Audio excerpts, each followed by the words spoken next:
በዚህ በአርባ ምንጭና በዙሪያዋ ባለው የጋሞ ዞን ደጋማ አካባቢዎች መሪር ሐዘን ወርዷል። ላለፉት ቀናት የጣለው ኃይለኛ ዝናብ ባስከተለው የናዳና የጎርፍ አደጋ የ30 ወገኖቻችን ሕይወት በድንገት አልፏል። አደጋው በዋናነት ያጠቃው ተዳፋታማና ደጋማ የሆኑ የዞኑ አካባቢዎች ሲሆን 30 ንጹሃን ዜጎች ቤታቸው ውስጥ እያሉ በድንገት በመጣ ናዳና ጎርፍ ሕይወታቸው አልፏል። መኖሪያ ቤቶች ወድመዋል፣ ንብረቶችም ፈርሰዋል። የኢትዮጵያ ብሔራዊ ሜትሮሎጂ አገልግሎት ድርጅት ይህንን ዜና አስተላልፎ ነበር። በዘንድሮ የበልግ ወቅት በሚጠበቀው ከፍተኛ ተደጋጋሚ የዝናብ መጠን ምክንያት በከተሞችና በቆላማ አካባቢዎች ድንገተኛ የጎርፍ አደጋ ሊከሰት ስለሚችል አስፈላጊውን ቅድመ ጥንቃቄ ሊደረግ እንደሚገባ የኢትዮጵያ ሜትሮሎጂ ኢንስቲትዩት ማሳሰቡንም ተመልክቻለሁ። የኢንስቲትዩቱ የትንበያ ምክትል ዋና ዳይሬክተር እንዳሉትም ከሆነ አዲስ አበባን ጨምሮ በደቡብና በምስራቅ ትግራይ፣ በምስራቅ አማራ፣ በአፋርና በመካከለኛ የሀገሪቱ አካባቢዎች ከመደበኛና ከመደበኛ በላይ የሆነ የዝናብ መጠን ይጠበቃል ሲሉ ያስረዱ ሲሆን ይሄ አሁን የሰማነው ዜና እንደ ሀገርም እንደ ሕዝብም የሚያሳዝን ልብን የሚሰብር ነው። ዛሬ አንድ ጥያቄ መጠየቅ እፈልጋለሁ። እንደሰማችሁት ይሄ አደጋ ከመድረሱ በፊት የኢትዮጵያ ብሔራዊ ሜትሮሎጂ በትንበያ ክፍል አገልግሎቱ በኩል ዝናብ እንደሚዘንብ፣ ዝናቡን ተከትሎ ጎርፍ ሊመጣ እንደሚችል ቅድመ ትንበያ ተንብየዋል። የተናገሩትም ወይም የገመቱትም ትንቢት መፈጸሙን ነው እንግዲህ ወገኖቻችንን ባሳጣን ጎርፍ ውስጥ የተመለከተ ነው። በዚህ በደቡብ አካባቢ ላይ እግዚአብሔር ቀብቶን አስነስቶናል የሚሉ ሐሰተኛ ነቢያቶች እስከ መቼ ነው በዚህ ህዝብ ላይ በዚህ የዋህና ምስኪን ህዝብ ላይ የሚጫወቱት? እስከ መቼ ነው እነዚህን ሰዎች የምትታገሱት?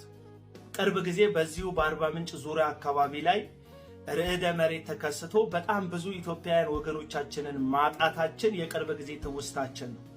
እነዚህ ሐሰተኛ ነቢያት አገር አቀፍም ሆነ ዓለም አቀፍ ክስተቶችን በተለይ ህይወታችንን የምናጣበት ሐዘን ውስጥ የምንወድቅበትን ነገር አስመልክቶ ጥንቃቄና ማሳሰቢያ ሲናገሩ ሰምተን አናውቅም።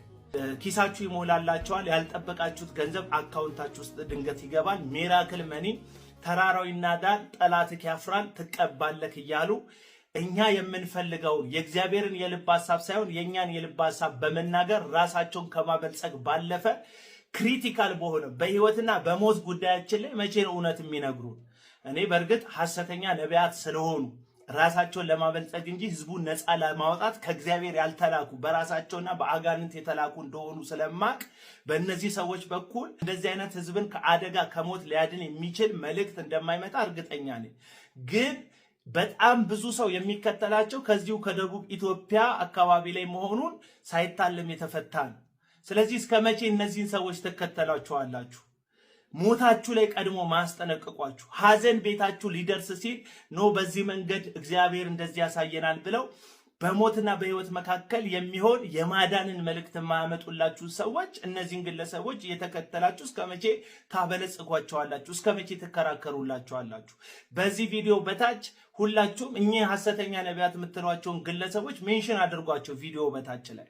መቼ ነው እውነተኛ መልእክት የምታመጡት? በእርግጥ ሐሰተኛ ነቢያት ስለሆናችሁ እውነተኛ ትንቢትን መልእክትም እንደማታመጡ እናውቃለን። ነገር ግን አሁንም ህዝቤ ንቃ። የኢትዮጵያ ብሔራዊ ሜትሮሎጂ ከነሱ ተሽሎ ቅድመ ትንበያ ተንብየዋል። አደጋ ሊደርስ እንደሚችል ከጎርፍ ጋር በተያያዘ በዚህ አካባቢ ላይ ብሏል። አንድ የጠቀሰው ቦታ ደግሞ ደቡብ አካባቢ ላይ ብሎ ጠቅሷል። በዚሁ ባለው በደቡብ አካባቢ ላይ ይሄ ጎርፍ ተከስቶ በሚያሳዝን መንገድ ወገኖቻችንን እንድናጣ ሆነናል። ከብሔራዊ ሜትሮሎጂ የትንበያ ክፍል አገልግሎት ባነሰ መልኩ መተንበይ የማትችሉ መናገር የማትችሉ ግን እግዚአብሔር ቀብቶናል እያላችሁ በውሸት ህዝቡ ላይ ቆማችሁ የህዝብን ገንዘብና ኑሮ የምትበዘብዙ ሐሰተኛ ነቢያት ከህዝብ ላይ ዞር እንድትሉ አሁንም ጥሪ እናቀርብላችኋለን። አንተም ህዝብ ስማ። እነዚህ ሰዎች አንተን እየበዘበዙ ራሳቸውን ከማበልጸግ ባለፈ ከእግዚአብሔር የተላኩ ነብዮች ስላልሆኑ አይናችሁንም ልባችሁንም ወደ እግዚአብሔርና ወደ እግዚአብሔር ቃል እንድትመልሱ ጥሪን አቀርባለሁ። መልካም ጊዜ። ያለሁት መስቀል አደባባይ ነው። አዎ ያለሁት መስቀል አደባባይ ነው የምገኘው። በዚህ በመስቀል አደባባይ የቀድሞው ጠቅላይ ሚኒስቴር መለስ ዜናዊን ጨምሮ ክቡር አርቲስት ጥላሁን ገሰሰም አስክሬናቸው በዚህ ተሸኝቷል። ይህ የቤተ ክርስቲያን የመጨረሻው መልእክት ነውና እባካችሁን አብዝታችሁ የሚደረገውን ሁሉ አድርጋችሁ ሼር፣ ኮፒ ሊንክ፣ ሪፖስት አድርጋችሁ ይህ መልእክት ለዚች ለ24 ሰዓት ብቻ ስለሚያገለግል አብዝታችሁ ኮፒ ሊንክና ሪፖስት አድርጉ። ነገ መጋቢት 3 ቤተ ክርስቲያን ልጇን በዚህ በመስቀል አደባባይ መምህር ዘላለምን ትሸኛለች። ስለዚህ ኦርቶዶክሳውያን በአራቱም አቅጣጫ የምትገኙ ባለማህተቦች ይህ ድምፅ ወደ እናንተ ከደረሰ ነገ ከ4 ሰዓት ጀምሮ ጉዟችሁን በዚሁ በመስቀል አደባባይ በማድረግ ለመምህራችሁ ያላችሁን ፍቅርም ክብርም እንድትገልጹ በቤተ ክርስቲያን ስም ጥሬን አስተላልፋለሁ። እግዚአብሔር አምላክ ነፍሱን በአጸደ ገነት በአብርሃም በይስሐቅ በያዕቆብ እቅፍ ያሳርፍልን። አሜን። አንዴ የሆነ በጣም የመምህር ዘላለም ወንድሙ እረፍት በጣም ነው ውስጤን እንትን የረበሸ እውነቱን ለመናገርና ጥቂት ደቂቃ ብናስባቸው ደስ ይለኛል። ብርታታቸውን፣ ጥንካሬያቸውን በእሳቸው ያልተማረ የለም። እኔ እንኳን ተክለ ሳይሮስ ሰንበት ትምህርት ኢትዮጵያ ማይደርስ ማለት ልደታ ማለት ነው በደንብ አስተምረውኛል።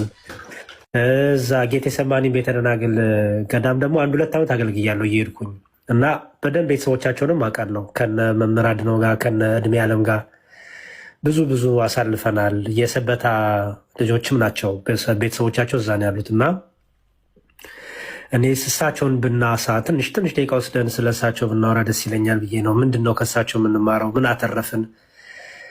በጣም ትልቅ መምህር ነው ያጣነው ለቤተክርስቲያን። ትልቅ ደግሞ ይሄ ጥቅም የማይፈልጉ ዝና የማይፈልጉ በቃ ይሄ ምንም የተለመደውን አይነት አገልጋይ ህይወት የላቸውም። በጣም ወጣ ያለ ድብቅ ያለ ስክን ያለ ህይወት የነበራቸው ደግሞ በንጽህና ራሳቸውን በንጽህና ጠብቀው ያረፉ ናቸውና አሮ ነው። እስቲ የራሳችሁን ኤክስፒሪየንስ ከእሳቸው ጋር የተያዘ ነገር ብታውሱ ብዬ ነው። ሀገረ ስብከቴ ስለሆነ እኔ ልተንፈስ ማለት ያው ላይቭ የከፈትኩት እኔ ስለሆንኩ ያሬዶ ይህንን ቃል ዮባና ልደት ብዙ ላይ ያረዱት ይችላሉ። የሀገረ ስብከቴ ስል ሌላ ነገር ሊመስላቸው ይችላል። ቅድም ስንገባ የተወሰኑ ነገሮችን እያለን ነበረ ስለ መምህር ዘላለም ብቻ ሳይሆን በአርሲም እየተገደሉ ስላሉ ክርስቲያናት ወንድሞቻችን የተወሰኑ ነገሮችን እያነሳን ነበረ። በዚህ አጋጣሚ በአርሲ ሰማዕትነት እየተቀበሉ ያሉ እህት ወንድሞቻችንን አምላካችን እግዚአብሔር ደማቸውን ደመ ሰማዕታት አድርጎ ይቀበልልን።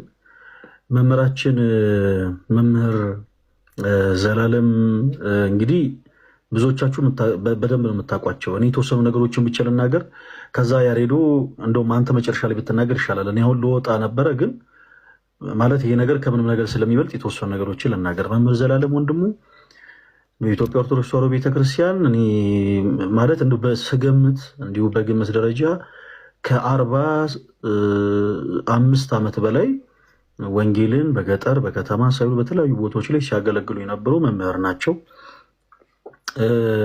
በጣም ብዙ ነፍሳትን ወደ ቅዱስ ቤተክርስቲያን የጨመሩ መምህር ናቸው። በነገራችን ላይ መምህር ዘላለም ወደ ተሻለው ስፍራ ነው ሄዱት። እንደው ሁሉንም ወደማይጠላው ሁሉን ወደማይጸየፈው ክንዶቹ ሰፊ ወደሆኑት ወደ ሚናፍቁት አባት ወደ ክርስቶስ ኢየሱስ ነው ሄዱት። ግን የእሳቸው እረፍት ቤተክርስቲያንን ጎድቷታል። ምክንያቱም ቅድም ያሬድም ሲያነሳ እንደነበረው እንዲህ አይነት አገልጋዮች በጣም በቁጥር ውስን ናቸው። በቃ በጣም በቁጥር ውስን ቤተክርስቲያን በዚህ ዙሪያ ትጎዳለች። አሁን ቤተክርስቲያን ሰው ነው ያጣቸው። አሁን ባሳለፍናቸው ቀናቶች ቤተክርስቲያን ሰው አጣለች ማለት ነው። እና በጣም ሌላው በጣም የሚገርመኝ ነገር ከቤተክርስቲያን ገጠርም ይሁን ከተማም ይሁን ውጭ ሀገርም ያሬዶ ምናልባት እናንተ ባላችሁበት አካባቢም ተገናኝታችሁ ይሁን መረጃ የለኝም። ነገር ግን ውጭ ሀገርም ይሁን አዲስ አበባም ይሁን በከተማ በገጠር ከተማም ይሁን በገጠር ቤትም ቦታ ላይ ወንጌልን ሲያስተምሩ ሲያገለግሉ በምንም አይነት ሁኔታ ሳንቲም የማይቀበሉ በነፃ በትሩፋት ወንጌልን